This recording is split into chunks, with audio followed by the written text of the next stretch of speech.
We've got ourselves another live race reaction for the US Grand Prix. It is currently 10 to 8. This is one of the latest times I've ever watched a Formula 1 race. I do feel sorry for you guys that are the non-Europeans that have to either wake up really late or really early in the morning. It's really awkward being this late into a Sunday and there not to be any F1 stuff to react to, because normally I'd be halfway through making a video. I mean, I'm currently making a video at the minute, but actually making the race reaction.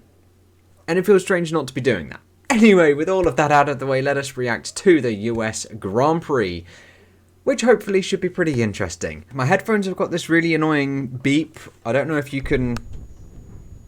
I don't know if that got picked up. Don't know if I'll even include that, but they've got this really annoying beep. I've unplugged them multiple times. How am I going to put up with this and Paul di Resta if he's commentating for an hour and a half?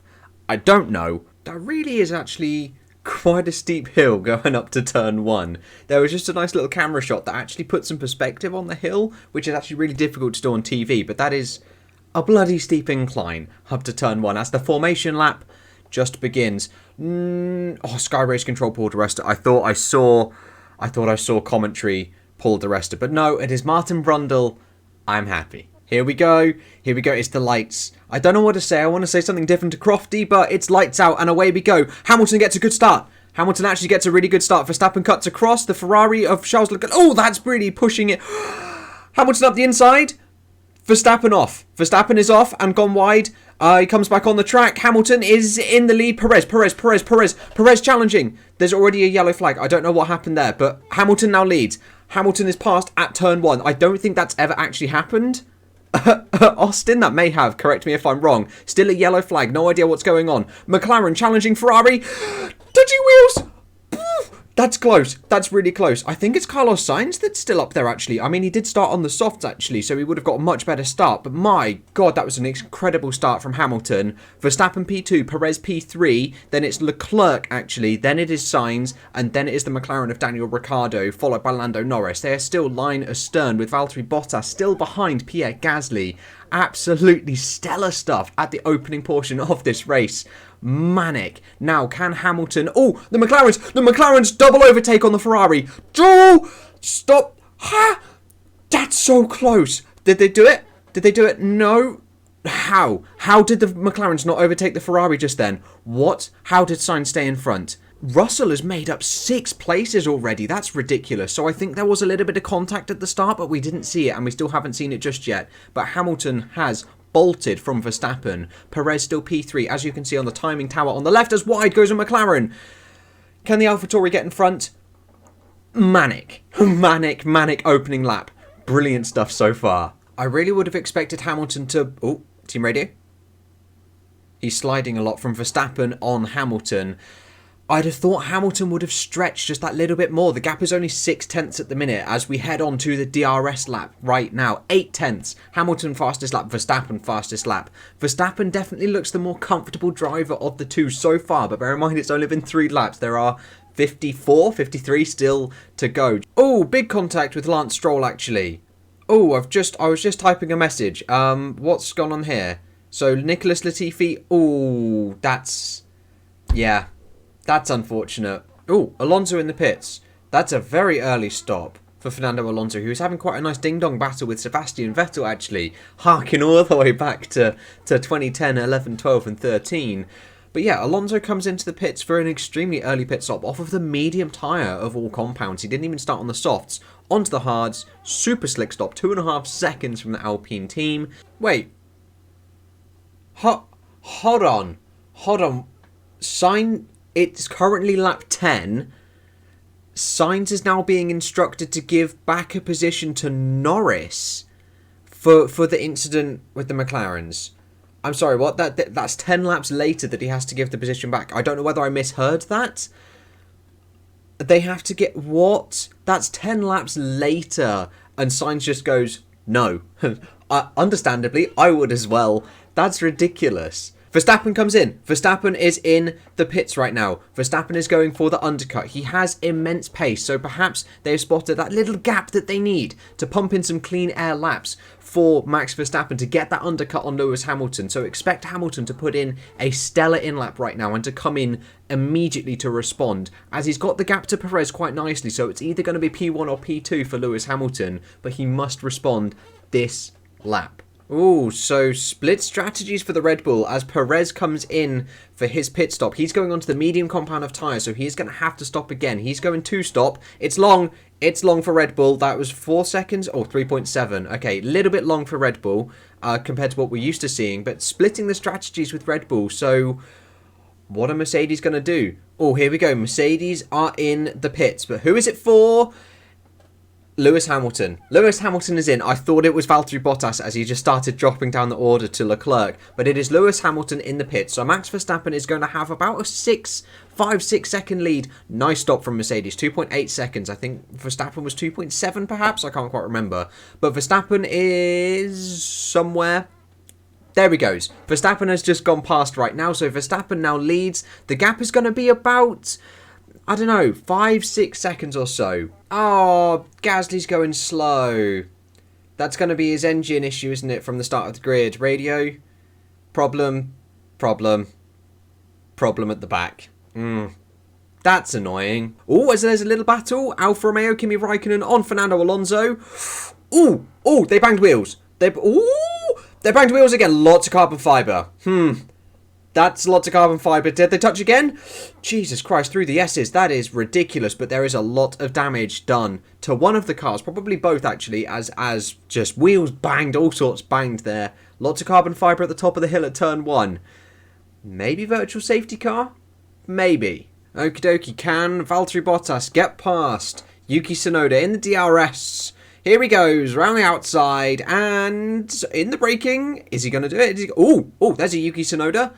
Switcheroo, and round he goes. Valtteri Bottas is through up to P8. Now he's going to hunt down Lando Norris. 14-second gap. Ugh, that's a tough one. Oh, Alonso. No, Alonso. Oh, Alonso. That's cheeky. That might just get looked at that. So he completely dive bombs Antonio Giovinazzi. Locks up, goes wide, completely off the circuit at the end of the back straight, swoops back onto the circuit and then takes Giovinazzi. It's almost like a Bahrain incident with Verstappen and Hamilton, so no way is he going to keep that position. He utterly dive bombed that move at the end of the straight. Hold on. P19 and P18. Nikita Mazepin is 53 seconds behind Mick Schumacher. Ooh, VSC. Haven't seen one of those for a couple of races now, have we? What for? What is the virtual safety car? Marshall on the track. That's what the virtual safety car is for. Running across, grabbing some debris. Virtual safety car ending. Well, that was quick. That was fun whilst it lasted. I like that. Ooh, Verstappen in the pits. Verstappen is in the pits. So this is interesting that Verstappen has called this first. Oh, it's slow. It is slow for Verstappen. Oh, what? That didn't look slow. Okay. I'm confused. That looked really slow, but it was 2.8. Oh, here we go. Hamilton is just diving into the pits, cutting that corner quite nicely, and into his pit box we go. Hamilton in the pits on lap 38 for a brand new set of hard compound of tyres. 11 seconds is the gap, so it's going to be roughly 9 when we come out. So 9 seconds, 20 laps.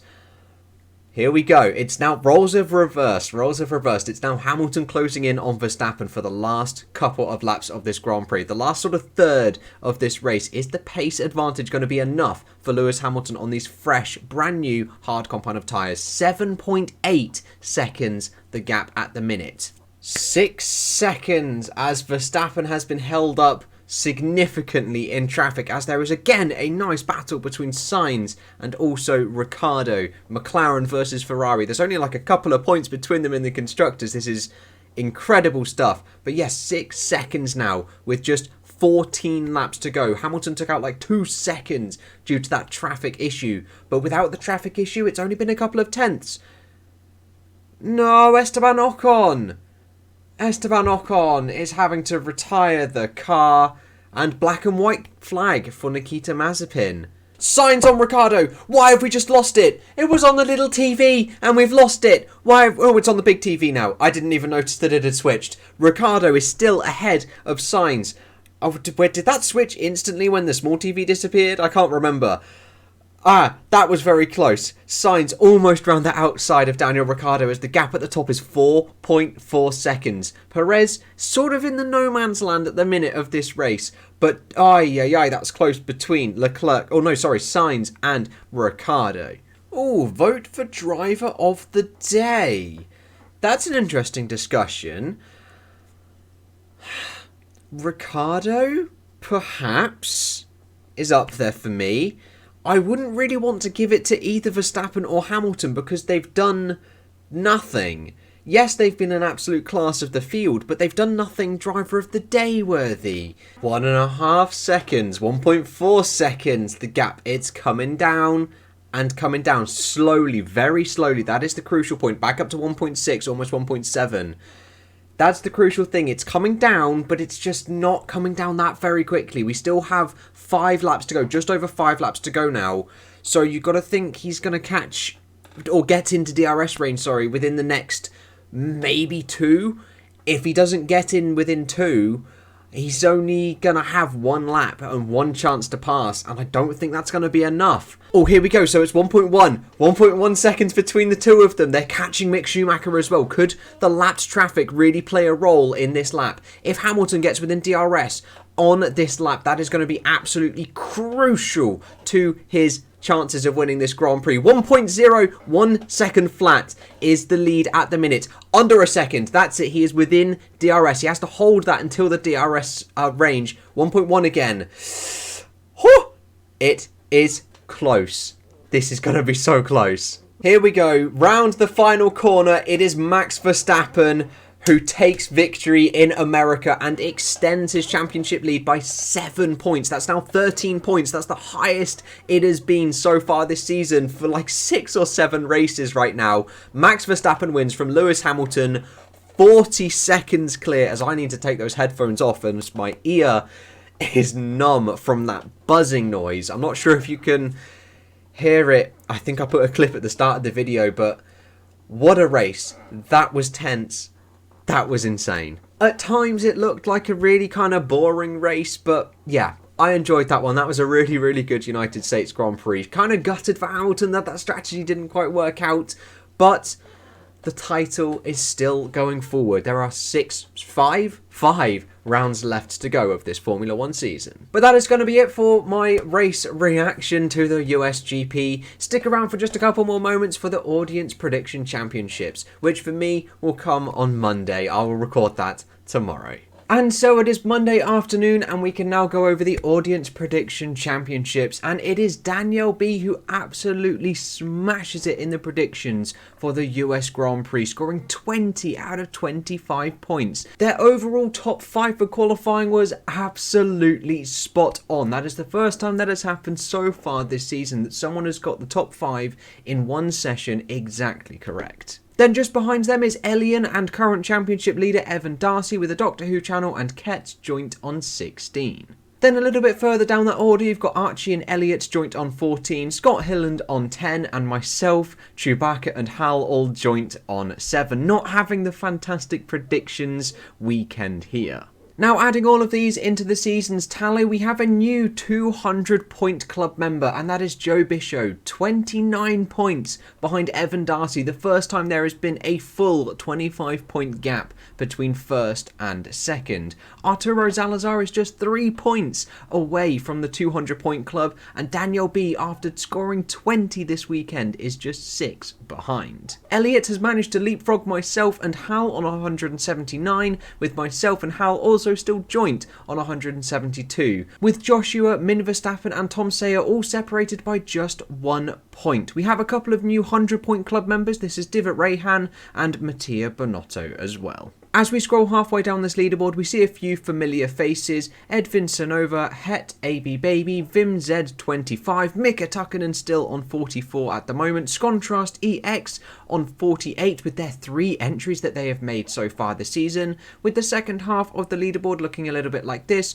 Tushar Sign still there, Bank Z still there as well, with the second half of this leaderboard looking a bit like this, with the people that have only entered into one of the races so far this season. And I still believe there is a clunky animation, as I haven't yet fixed it. We have 2 new entries as well, bringing the total number of entries up to 131 for this season. Now, not to worry if you see yourself really low down that list if you have only just caught this series with the last couple of races remaining, as you may not have entered into every single one of them, so you're not going to build up a really high score like Evan Darcy. I have created a second leaderboard which averages out the points for the number of entries that you have made, so even if you have made 5 entries, you could have a really high average compared to someone like myself who has entered into 16 of these races so far. And that leaderboard looks a little bit like this. It is Schlank and Tushar Sign that are still at the top with an average score of 16 out of 25, with Evan Darcy on 14.4. You can then see the number of entries that they have made just to the right of their name. So Evan Darcy has made 16 entries compared to the 1 and 2 of the remaining people at the top of this table, with Danielle B entering into 14 rounds with an average points of 13.9 for the entries that they have made. And to see myself on this leaderboard, we have to scroll down, and I have scored 10.8 across my 16 entries into this season so far. That is absolutely abysmal, with the second half of the leaderboard looking like this: people scoring 10 for their 1 rounds that they have entered, and then people into the single digits as well, with the second half of this leaderboard looking a little something like this. And then finally, one clunky animation left, we end up with the last section of people here. And there we go, there is the Audience Prediction Championships all done and dusted for the US Grand Prix. Remember to get involved in these videos that release on the Thursday of the Grand Prix weekends to be entered into the Audience Prediction Championships. Also, let me know in the comments down below what your favourite bit about the US Grand Prix was. I'll be interested to know your reactions. But that is all I've got for you today, guys. I hope you have enjoyed, and I will catch you in the next episode with whatever and whenever I decide to make it. I'll see you guys then.